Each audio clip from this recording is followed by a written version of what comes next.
whatever, whatever. That's so weird. Sorry, Instagram, if you're now just coming back online. We don't know what happened. The internet didn't like you. We didn't do anything. It just shut us off. So Melinda says, well, I'm a construction supervisor. Okay, like in real time, there are still people that are going to be interested in building, but right now have no ability to go build. And so how can you take some of the experience you have in doing the work that previously required you to be on site and start consulting with people who inevitably are going to need to build once this comes back online?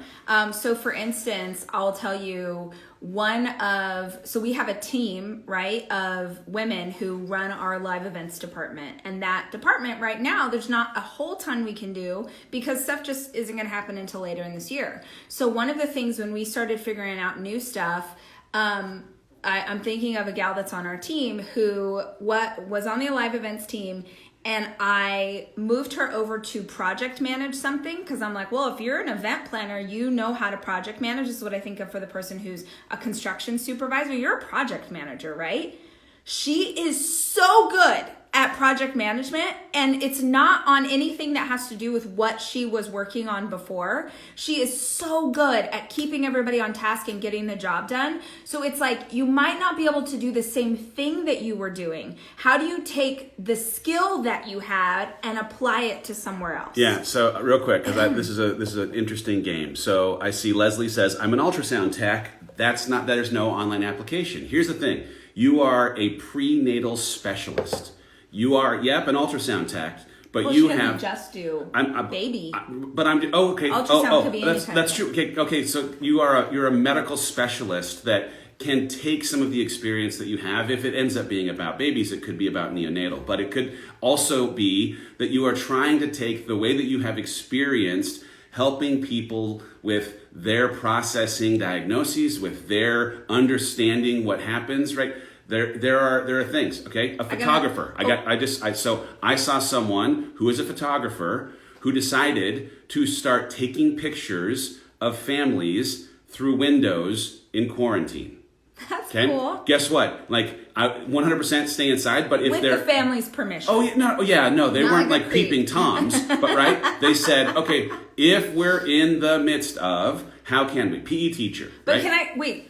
I love it. Yeah. The other thing that I want to say is you don't have to be working right now for the customers. You could be working for other people who do what you do. If you're an ultrasound tech, if you're a photographer, if you're a PE teacher, what if what you're creating are for other people who do what you do and you want to create a community for them? You want to give them resources. How do you connect all the other ultrasound techs that are online who are upset right now because they can't go into work? Like, how can you show up for other people in this time? Again, maybe there's an entire business you've never even thought of that comes out of you thinking of this in a different way.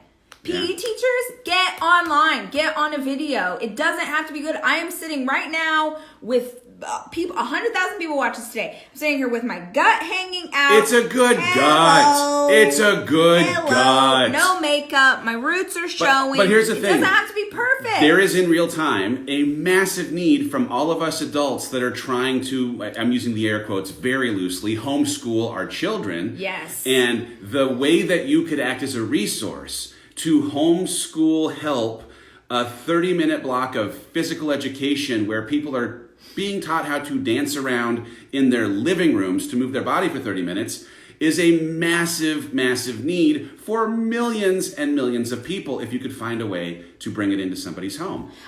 Look, for every single person that says, my job is not able to be virtual, my job is not transferable, for every single person who says that, who finds that excuse, there are plenty of people who are working in opposition of that. Yeah. There are people, like I said, the salesman who will walk outside and say, this is a terrible day to sell, and another one who will sell, this is an amazing day to sell. You can only control two things, your attitude and your effort.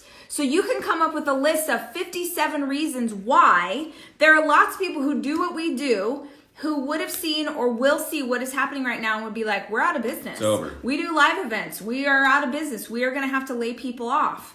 But we're not going down like that. No. There's a whole group of people counting on us to show up so that they can pay rent and buy groceries and have health insurance for their kids. And so as a leader, maybe you're one single person, or maybe you're leading your family. Your job is to Figure it out. Ask better questions instead of going, oh, it doesn't work for me.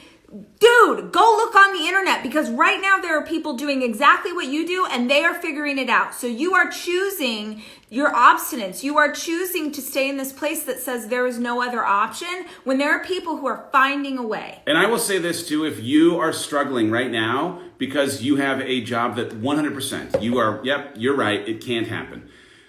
Listen to the needs of the people in your small group, in your community, with the other moms that you are still connected to, that you're doing your Zoom, having a drink on Tuesday nights calls with. What are the things that universally all of them and you are struggling through? And how can you create some kind of solution because of a set of expertise that you have, or life experience that you have, or practical experience from your work that you have, apply? Because you are being told, like we are in the community with all of you, you're being told what solutions are needed. You know the things that you need. You know you need help with your hair. You know that you wish Rachel was doing a pedicure last night. I did not need to be reminded how bad I am at doing nails. My finger, don't look close. My finger and my toes are so jacked. It's bad. I wish that there were, it's just like, here's how you do it, here's how you do it, here's how you do it. Someone just said, I own I think her name was Alicia. She said, I own a daycare. I can't virtually watch kids. You're right, Alicia, you can't. Here's 2 things I would do if I owned a daycare right now. Number 1, I would start creating so much video content where I would take the things that were the kids who came to my daycare, what are their favorite parts? Is it circle time? Is it a song that you sing? I would just start creating mad content for those kids, and I would start sending it to the parents. Hey guys, I know you're stuck at home with these babies. They're probably driving you crazy. Here's just a little something from Miss Alicia today to get you through the day. We're singing the cleanup song. Have them, hey mom, put this song on anytime that you need Chloe to help you pick up, right? That's number 1. Number 2, all of you business owners right now who are like, this sucks. I don't have revenue, but I'll be okay. We're going to have to be closed, but I'll be okay.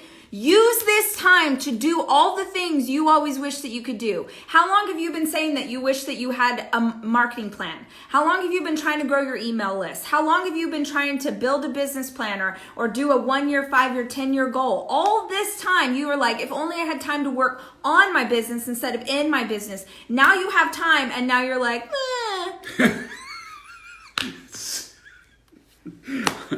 it's like yesterday. It's Joy Week. No, it is Joy Week. But look, this is me. Don't come to me if you are looking for someone to sit with you and wallow. Don't. I don't do that. I understand that I am not for everyone. I am not for everyone, and that is okay. My own husband gets annoyed with me, so yesterday. I am not for everybody. But if you are here and you're hanging out with me, this is what you're going to get. I am someone who gets knocked down. I am not someone who stays down. Yeah. That is the definition of me. And it's going to take a hell of a lot more than a global pandemic to change who I am on the inside. I'm going to keep standing up. I'm going to keep showing up because that's all I've got. When you're unsure and when life is uncertain and when you're scared, and I'm there, guys, I am just like you. I have dreams almost every night that like I get sick, my family gets sick, something happens to my kids. Like even if I'm not manifesting it during the day, it's coming out in my sleep. It's real. But I don't know any other way except to fight. I don't know any other way except to fight. And at least if you're fighting, you have something to do.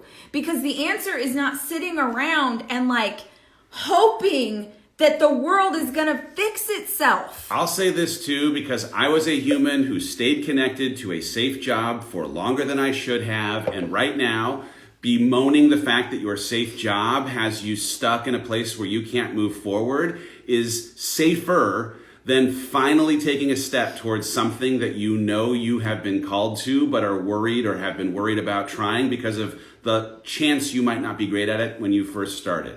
And this, if nothing else, is a great chance to have you actually ask if you are in the place that you should be, serving with the tools that you have been afforded, doing the thing that actually unlocks passion in your life.